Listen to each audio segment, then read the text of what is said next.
Hello from the Music Interview Corner, guys. I'm here in Berlin with nothing more, and I'm here with Dan. Hi, Dan. Hi, how are you? Good. Thank you so much for taking time for this interview. Yeah, anytime. Glad to be here. Yeah, and we had to improvise. We're here in a little corner in the production office. Yeah, usually how it goes. I would like to start by talking about mental health because it's right now the darkest time of the year. And I feel that mental health is a big topic for your band in your lyrics. And especially you and Mark were also talking and advocating for mental health and mental health awareness. And when Carnal came out last year, you mentioned that it was influenced by a family tragedy. Yes. I mean, for me, it was the passing of my mom. She had passed the year before, tragically, in a house fire. And yeah, it was a very big deal. You know, I was very close to her, and but yeah, it was. Yeah, I'm really sorry. Yeah, oh, it's okay. I appreciate it. But yeah, mental health though in general. You know, music is this powerful thing that I don't know. It takes emotion and it gives all this energy behind it sometimes, or it gives this just kind of like feeling of closure, and there's just kind of just this magic that happens with it. So it's been fun over the years, you know, just kind of combining our mission of, I don't know, we've always been just like a very self-betterment focused group, always trying to progress ourselves and, you know, any friend or, you know, our community around us. So it's been awesome to combine to have a vision for it with the band and make music that seems to actually be affecting a lot of people. So it's been really meaningful. Yeah, and some fans say, or a lot of fans say, that Carnal is your most emotional album so far. How do you deal with it when fans tell you that your music helped them to something dark? How do you deal with the emotional responsibility as an artist? Yeah, you know, I'm always honored, honestly. Like, I don't know. It's kind of interesting that we somehow seem to be on the same like emotional wavelength as just a huge group of people. Like, we've had a lot of people in VIPs literally say like, "Oh, it's like you followed me around and wrote an album based on what I was going through," you know. And it's interesting, you know. I don't know. You can't really. You'd never plan what you're going to go through or what your life's going to be about, really. But it's cool to be able to relate to so many people in such a deep way. And I don't know why it happened how it did, but it did, and we're all super grateful. How do you manage to channel such pain and loss that you have experienced into something beautiful?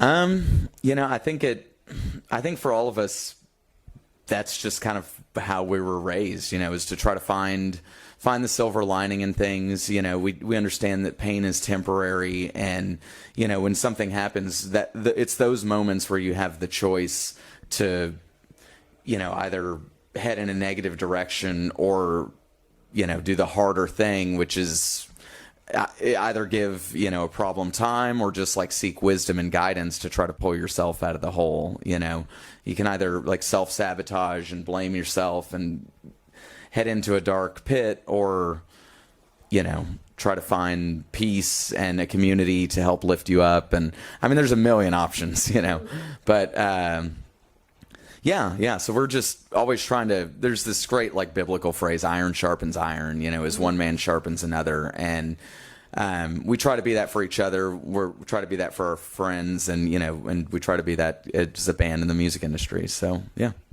Yeah, and I feel Carnal is a lot about persistence and resilience. What do you want your fans to take away after listening to Carnal? Yeah, I mean, there's a million feelings, you know, but I guess, like, as bad as things get, like, life does go on, and it will get better, and it still can, you know, is just hopeless as things feel. Like, you can still get on the other side of what you're going through, and just have an unimaginably good life filled with peace and happiness. So, I mean, we've all been in really dark places that, you know, it's at one point or another just felt like that was it. You know, we made the wrong decision. We're here now. How could this get better? You know, whether depression or just toxic relationships, things like that. But I can tell you definitely from experience that, you know, reaching out, getting help, putting one foot in front of the other, as far as just healing and giving your wounds time. Like, I don't know, I've looked back on, you know, eras of my life and just been like, God, that was horrible, and I never thought I'd get out. But like whatever this is happening right now is so cool, and you know you wouldn't be there without that. So I don't know. You know, life's all about education too. Like a lot of times, the only way to learn something is for it to be a trial, if you will. You know, like in happy times, you don't really learn a lot necessarily, but when things are bad, you know, either professionally or emotionally, like those are the times when you're challenged and there's kind of a clear path almost to where you should be going. So you get to, you know, your fears come alive, which is a horrible feeling, but getting to conquer them is, you know, getting to the core of you and who you need to be. So would you say the trauma that you survived made you stronger? Oh, absolutely. Yeah. If it doesn't kill you, it'll make you stronger, right? Yeah, and you have done that for a really long time in your music. I remember that about the song Jenny. Mm-hmm. It was your self-titled album in 2014. You said that song, for example, connected to a real fan story. Mm-hmm. Yeah, I mean, it's connected to fan stories, you know, different stories within the members of the band that wrote it, you know. But yeah, it was crazy after that to see, you know, that was the first album that we released on such a big level, and just to see how many people like that, you know, would come to us crying and they were like, I was the Jenny, you know, and I got my shit together and I'm so thankful, you know, like your song connected the pieces for me, and you know, now I have this wonderful life, you know, and that it's awesome. It means so much to us to hear that. Yeah, that sounds really beautiful and special. And you also said that you and your bandmates are always co-writing the songs. Do you think that this process of co-writing songs makes your songs so impactful emotionally? Yeah, I think so, because, you know, it's 3-4, you know, perspectives that all have to sign off and are all contributing to, like, this one idea. It's kind of like, I don't know, it's kind of like bracing, you know, if you're building a house or something, you know, every person that throws in their idea, if we can all make it work together, it's just a stronger idea for sure. And I feel super lucky to be in a band where we are all of the same mindset to be able to write something like lyrics together, because not a lot of bands do that either. Usually sometimes there's just one guy, you know, one or two guys, but yeah, it's cool to share that. And I can only imagine that it's also kind of sometimes hard, or it takes a lot of energy from you to perform these songs live. How do you find the right balance between being so vulnerable in your songwriting and finding the strength to perform those songs night after night? Yeah, I mean, I think fortunately, like,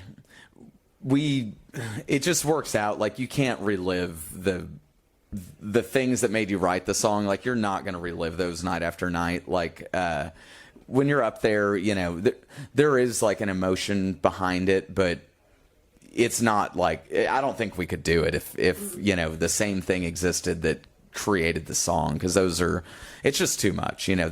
There's a song God Went North that we wrote, I believe it was the last track on the self-titled record, and it was about Johnny's mom passing, and that's a song we've performed live once, and I don't think we ever will again, because that one is too heavy, I think. So, but yeah, it's cool to be in a band that kind of goes there and explores these kind of darker, I mean, they're not dark topics, but kind of, but you know, it's something we all think about, and it's something we all deal with at some point, you know, the death of a loved one, and how do you move on from that? So. Yeah, maybe another topic. I find it very interesting that you also make stage props, like most notably the scorpion tail. Oh, yeah. What inspired you to learn wielding and mechanical engineering? Yeah, I don't know. I always wanted to build stuff. You know, I grew up, my dad was always building things when we were kids, and he's also a fantastic musician, but he was, you know, I rode motorcycles with him. You know, we flew gliders, we flew radio-controlled gliders and airplanes, and I learned this wealth of knowledge from him, you know, and then really it was, you know, me and my little brother were into motocross for a long time, and there's this beauty of seeing these machines just flying through the air, you know, and landing perfectly, and I kind of wanted, there's just like this crazy physical energy to it, you know, and I wanted to bring that to the stage, you know, because I remember going to a show and I saw like a guitar player jump off an amplifier, and even that was like very impactful, and it wasn't, you know, it's just a guy jumping, you know, off something that tall. But I thought, you know, how cool to bring like giant pieces of steel that are moving, and, you know, kind of this like Transformer-esque thing. And Yeah. It's funny. I got into it. Really, I used to work on the band's vehicles, so I was interested mechanically. And after seeing like how, real engineers put things together, I just kind of started doing it on my own. And I had the encouragement from some really good friends that knew how to weld and stuff like that. And they kind of showed me how to do it. And from day one, I just absolutely fell in love with it, and then just did it for years, and even tonight we brought back this old bass solo that is actually the stand that the bass goes in was the first thing I ever built when I got into welding. So yeah, it's like, wow, I can't believe this thing still works. So And fans can see it tonight live on stage. they can see it tonight. Yeah, we'll be doing it. So we'll be doing it this whole Carnal Nature World Tour. But yeah, I'm it's something I hope to do to keep on into the future. We're kind of toying with the idea of bringing Scorpion Tail back in a new fashion, and I've built a couple of other things that are a little bit too big to put in the clubs right now. So we'll see what the future holds. Yeah, but that's really cool. And you just mentioned your Carnal World Tour. Yeah. I remember you said in an interview about tour life that you have to handle it or it will eat you up. How are you handling it? How am I handling it? Oh, really well this time. Yeah. Every day I'm running. Trying to go to bed at a decent time, but this has been a wonderful tour. Like from day one, all 4 bands have connected, all 4 crews have connected. Like the backstage vibe is awesome, and every time we don't have a show the next day, we're all going out as a group, and in a city that sometimes we've never been to, or definitely have never been there together. So we're having a good time. Mm-hmm. I just spoke to Solans and they said how much they enjoy this like connectedness and compassion in this group. Yeah, that's great. Yeah, they're awesome.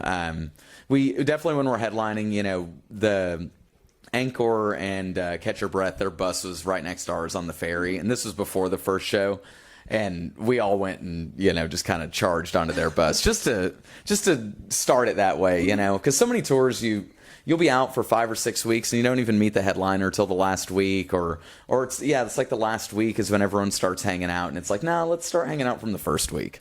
It's just a more fun experience. It just is. So yes, you seem to be a really fun headliner to be on tour with. Yeah, that's good to hear. I think sometimes we're kind of a stressed out band, but I'm glad that I'm just kidding.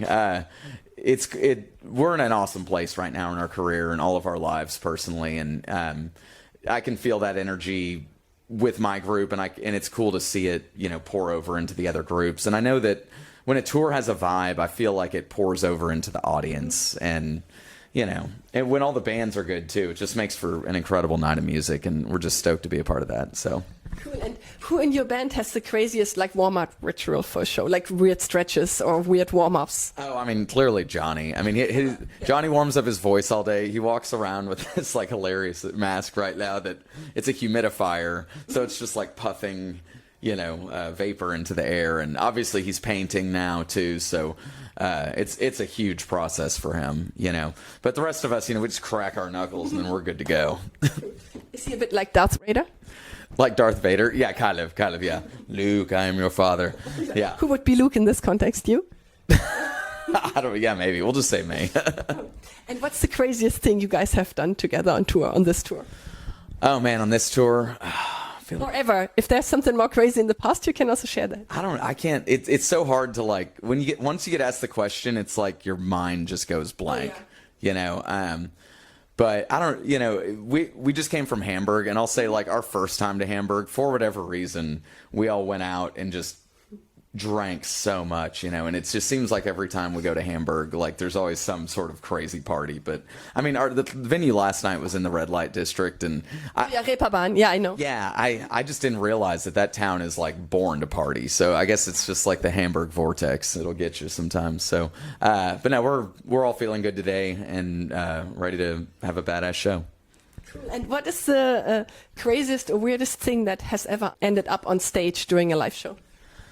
Oh man, I think a prosthetic leg once ended up on stage, and I think we like signed it and gave it back. Just things like that. I think I've definitely seen a couple of people dressed up as Santa Claus try to get on stage, but they just made it over the barricade crowd surfing, and then they got kicked out. But yeah, I think that was it. And what is the weirdest fan gift you've ever received? Oh man, weirdest one? Or coolest? Coolest? Yeah, that's the thing. The one that pops out in my head, someone made us this incredible like 4-level like super decorative cake, and it was in the theme of this is the time, and it said, you know, we are the jail, we are the key, and it had like a ball and chain and all this. It was incredible, and it was like 5 feet tall, and we had it on the bus and ate as much of it as we could, and then had a bit of a food fight with like the last little bit. But yeah, it was awesome. Whoever got us that, thank you. And where was it? In which city was it? Do you remember? New York City, I think. Oh, cool. Yeah. Do you sometimes prank each other on tour? And what was the funniest or craziest prank that was ever done to you? Yeah, the pranks usually come on the last show of the tour. Yeah, okay, so this tour, we were ending in San Antonio. We were headlining. In your hometown? Hometown, yeah. So it was super special. And let's see, the pranks we did to the other bands were, the first band, all of us went out on stage at different times, pretending that like we couldn't find the other band members, but we had a tray of shots, and we were just like, oh, I don't know where the rest of my band is, but I just, we wanted to come and just thank, so and so for such an amazing tour. I think it was Palisades. Thank you boys for killing it. Hope to do it again sometime. And everyone takes a shot, and then the song happens, and then Johnny comes out. Same spiel. It's like, I don't know where Mark and Dan and Ben are, but So anyway, so they end up with like 4 or 5 shots by the end of their set. Second band's on. We pulled out a badminton net just across the stage, and we're just playing badminton. Oh my God, that's so cool. Yeah. And then Of Mice and Men was main support, and they. For them, we sent a couple of crew members out in those giant inflatable dinosaur suits. And, they're like slam dancing in the breakdown. And this one song had this massive breakdown with a bunch of double kicks. And we had, I think, 6 Nerf machine guns. And we were just shooting the dinosaurs in the band, like with the... I don't know. It was just like this epic moment of rock and roll. Oh my God, I wish I would have seen that. Yeah. And then to prank us, one band brought out, this venue is right on the Riverwalk, and there's all these like mariachi groups at the restaurants, and they paid one $500 to come up on stage and like, sing ay, ay, ay, Canto no llores, or however it goes. Yeah. It was super fun. So, Amazing. Yeah. And would you like to say something to your fans before we end this interview? Yeah. No, big thanks to everyone for supporting us through all the years. It's amazing to be over here in Europe meeting everyone and just be on the road in general. And we feel your love and we give it back, and I don't know, let's keep it up. So hopefully we'll see you all soon. Thank you so much for this nice interview, Dan. Yeah, thank you so much.